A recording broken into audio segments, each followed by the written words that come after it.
নফসটাকে, তার এই যে কলব, এটাকে পরিশুদ্ধ করতে পেরেছে, সে ব্যক্তি সফল হয়ে গেল।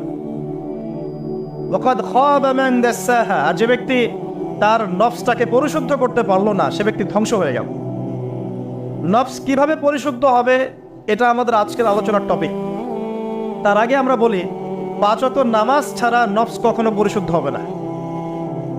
আজকে আমরা অনেক যদি আলোচনা করি, বাসায় কিছু নিয়ে যেতে না পারি, তাহলে আলোচনার কোনো লাভ নাই, কোনো ফায়দা নাই।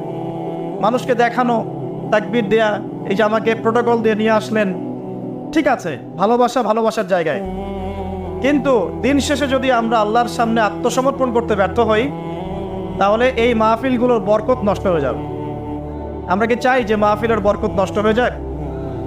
আসরের জামাত আমরা আদায় করেছি, এই জামাত আমাদেরকে শৃঙ্খলা শিখিয়েছে, শেখায় নাই? একজন ইমাম লিড দিলেন নামাজে, আপনারা তাকে ফলো করলেন, তাই নয় কি? এটাই